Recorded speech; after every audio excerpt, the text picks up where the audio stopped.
Hello everyone, welcome to your maths classes. कैसे हो आप सब? आई होप आप सब अच्छे होंगे।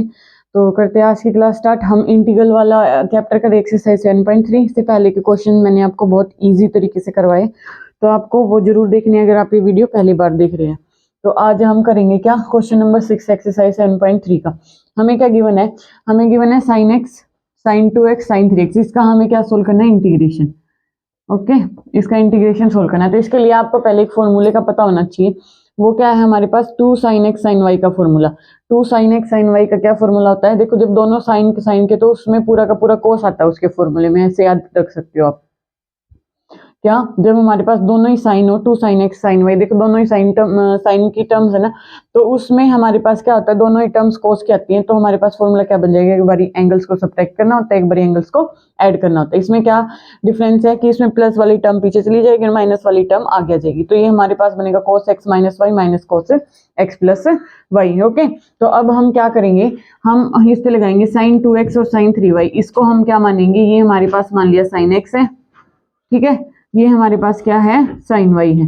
तो अब हमें, हमारे पास 2 नहीं है सिर्फ इसमें फॉर्मूले में, तो 2 का मतलब क्या है? हम 2 से मल्टीप्लाई करेंगे, 2 से डिवाइड करेंगे, फिर से वही काम करेंगे जैसा हम पिछले वाले क्वेश्चंस में करते हैं। तो हम क्या करेंगे जी, मैंने क्या किया, 2 से डिवाइड कर दिया, 2 से मल्टीप्लाई कर दिया।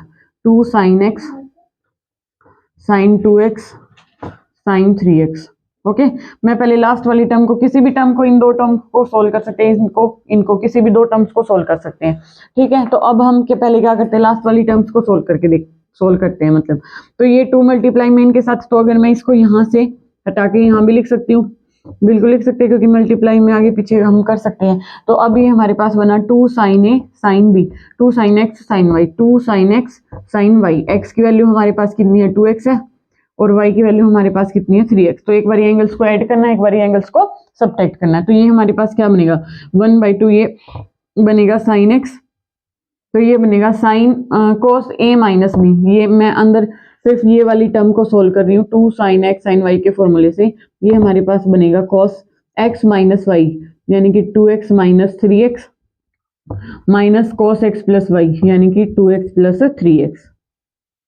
ठीक है, वैसे तो डायरेक्ट पता होना चाहिए, लेकिन मैंने आपको बता दिया सिंपलिसिटी के लिए। जो यहाँ पे x है उसकी वैल्यू हमारे पास 2x है, जो ये y है इसकी वैल्यू हमारे पास है 3x है। तो हम दोनों एंगल्स को एक बारी सब्ट्रैक्ट करेंगे, एक बारी ऐड करके फॉर्मूले के में पुट कर देंगे। तो ये हमारे पास आएगा क्या इंटीग्रेशन के अंदर? साइन एक्स, ये हमारे पास क्या बना?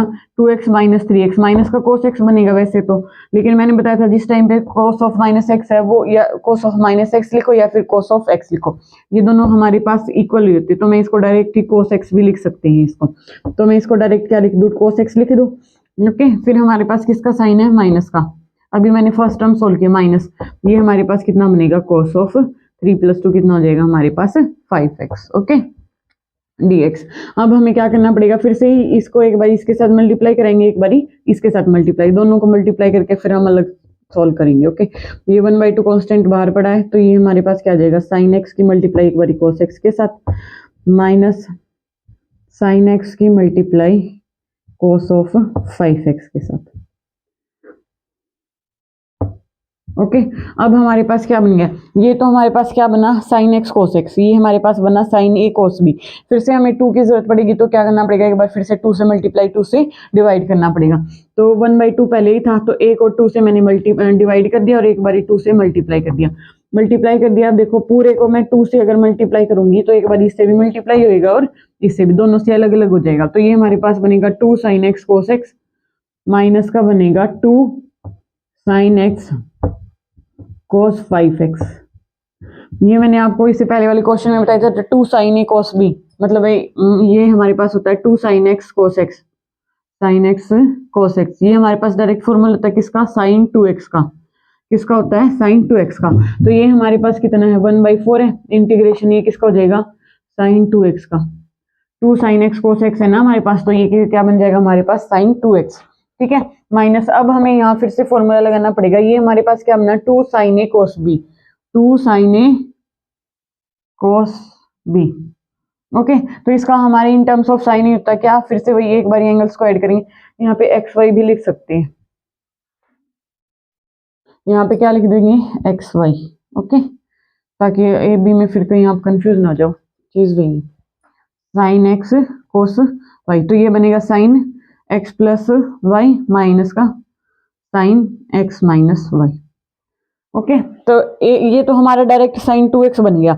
इसका तो हम डायरेक्ट cos 2x करके इंटीग्रेशन सॉल्व कर देंगे। इसके ऊपर फिर से फॉर्मूला अप्लाई करना पड़ेगा, 2 sin a cos b का 2 sin x cos y। ठीक है, यहाँ पे x की वैल्यू x ही है और जो हमारा y है, y की वैल्यू हमारे पास कितनी है 5x, तो ये होएगा x प्लस वाई यानी कि x प्लस 5x। तो ये हमारे पास डायरेक्ट मैं ये वाली फॉर्म में कन्वर्ट करके लिख रही हूँ।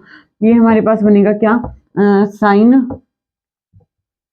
x प्लस वाई यानी कि x प्लस 5x यानी कि 6x। ठीक है, और फिर माइनस साइन के साथ बनेगा साइन a माइनस बी का मतलब क्या होगा x माइनस 5x। ये हमारे पास बनेगा x माइनस 5x यानी कि ये बनेगा माइनस का 4x और साइन माइनस को बाहर निकाल देता है तो ये प्लस का बन जाएगा। यहाँ पे डायरेक्ट बनेगा क्या 4x। ये बना हमारे पास साइन 4x, ये हमारे पास बन गया साइन 4x। ओके, अब हमारे पास कुछ नहीं बचा, डायरेक्ट हमें इंटीग्रेशन करना है। प्लस माइनस साइन के साथ सब अलग अलग हो गई, तो अब हमारे पास ये बनेगा डायरेक्ट इंटीग्रेशन 1/4 साइन 2x का इंटीग्रेशन। साइन का इंटीग्रेशन क्या होता है cos x, तो ये हमारे पास डायरेक्ट बनेगा cos 2x अपॉन में 2 आ जाएगा, क्योंकि बताया है यहाँ पे x से अलग जो भी टर्म होती है उसका हमें क्या करना होता है, इसके कोफिशिएंट को अपॉन में लिखना होता है इंटीग्रेशन के टाइम पे। 1/4 ये सबके साथ कॉमन है, माइनस साइन का कितना जगह, साइन का क्या होता है माइनस का कोस, तो माइनस माइनस क्या हो जाएगा प्लस का कोस ऑफ 6x अपॉन में क्या आ जाएगा 6, और फिर यहाँ पे साइन का क्या होगा माइनस का कोस, और माइनस माइनस एक माइनस बाहर है तो ये प्लस हो जाएगा, ये बनेगा कोस ऑफ 4x अपॉन में 4, प्लस में साथ में क्या होता है कोई कांस्टेंट ऐड हो जाता है। ओके, तो यहाँ पे हमारा क्या हो गया, ये हमारा इंटीग्रेशन सोल्व हो गया। डायरेक्ट साइन का कोस होता है साइन का कोस होता है साइन एक्स का हमारे पास क्या होता है कोस एक्स होता है माइनस का, तो यहाँ पे ये माइनस हो जाएगा, ये माइनस, और जो ये इसके बाद माइनस है तो ये प्लस हो जाएगा, प्लस का cos 6x प्लस का cos 4x अपॉन में 4 कोफिशिएंट क्या होता है अपॉन में। ओके, तो फिर भी कोई डाउट है तो आप कमेंट करके पूछ सकते हो, अदरवाइज चैनल को ज़्यादा से ज़्यादा लाइक करना, शेयर करना और सब्सक्राइब करना है।